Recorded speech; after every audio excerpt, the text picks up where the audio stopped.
네, 올해 장맛비는 유독 짧은 시간, 좁은 지역에 많은 비를 뿌리는 특징을 보이고 있습니다. 이렇게 예측하기 어려운 국지성 집중호우는 침수나 산사태 피해로 이어질 수도 있는데요. 우리 지역에서 위험한 곳은 어디인지 또 어떻게 대비해야 하는지 보도국 김혜은 기자와 함께 이야기 나눠보겠습니다. 김 기자, 오늘 비가 꽤 많이 와서 이미 침수 피해가 발생한 지역도 있다고 들었습니다. 앞으로 비가 더 올 경우에 어느 지역이 위험한지 먼저 좀 살펴보겠습니다. 네, KBS 재난안전지도를 통해 침수 위험 지역 먼저 살펴보겠습니다. 이렇게 보라색으로 보이는 곳이 침수 위험이 있다는 뜻인데요. 이곳은 대전시 정림동입니다. 배수시설이 부족한 탓에 3년 전 아파트 안까지 침수되면서 주민 1명이 숨졌습니다. 바로 인근에는 대전역을 중심으로 대동천이 지나고 있는데요. 이곳은 저지대인데다가 빗물을 모으는 시설이 부족해서 폭우 시에는 침수 위험이 큽니다. 남천안에 인접한 세종시 소정면도 제방이 낮아 인근 맹곡천 수위가 높아지면 하천이 범람하기 쉽습니다. 농경지 침수 피해에 주의하셔야겠고요. 바로 아래의 전이면 같은 경우도 배수시설이 잘 갖춰지지 않아서 주의가 필요한 곳입니다.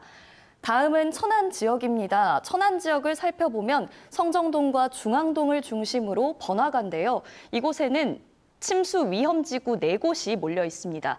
이런 지역들은 특히 폭우가 내릴 때 인명과 재산 피해가 크게 발생할 위험이 높기 때문에 안전사고에 각별히 유의하셔야겠습니다. 네, 그리고 지난 4월에는 대전과 금산, 홍성에 산불이 났었잖아요.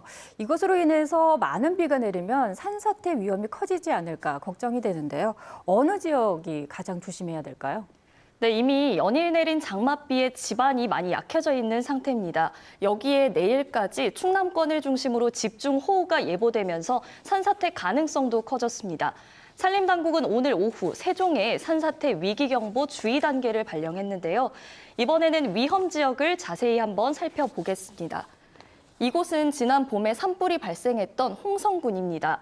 당시 산불로 홍성군 서부면 산림의 70%가 모두 탔는데요. 이렇게 색깔이 붉게 나타날수록 산사태 위험이 크다는 뜻입니다. 아무래도 불에 탄 산림이 아직 복구되지 않은 상태라서 산사태 위험이 큰 상태입니다. 이번엔 대전과 금산의 경계에서 산불이 났던 지역입니다. 여기가 당시 산불이 났던 지점인데요. 사흘 동안 축구장 1000개 규모의 산림이 잿더미가 됐습니다. 불이 난 지역을 중심으로 보시면 붉은색과 주황색이 표시되어 있습니다. 땅이 수분을 많이 머금고 있어서 산사태 위험이 큰 지역입니다.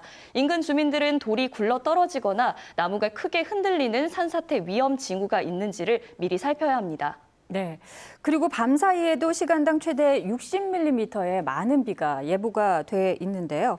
침수나 산사태가 아니더라도 요즘에는 국지성 집중호우로 인해서 피해를 볼 수 있는데 이런 상황에서는 어떻게 대비하는 것이 좋을까요?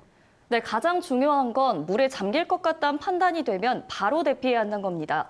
계곡이나 하천은 비가 조금만 오더라도 갑자기 물이 불어나서 위험할 수 있으니까요. 오늘 같은 날에는 아예 가까이 가지 말아야 합니다.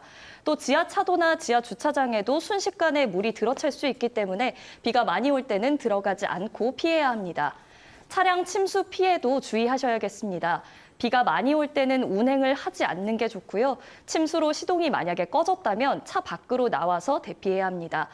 또 공사장이나 산 비탈면은 붕괴나 산사태 위험이 있기 때문에 유의하셔야겠고요. 도로에 맨홀이 갑자기 솟아오를 위험도 있어서 맨홀이 있는 곳은 피해서 지나시는 게 좋겠습니다. 지대가 낮은 곳 침수 위험 지역 인근 주민은 집에서 가까운 학교나 마을회관과 같은 대피소를 확인해 두시고 미리 대피하시기 바랍니다. 네, 모쪼록 큰 피해 없이 지나가길 바라겠습니다. 김혜은 기자, 잘 들었습니다.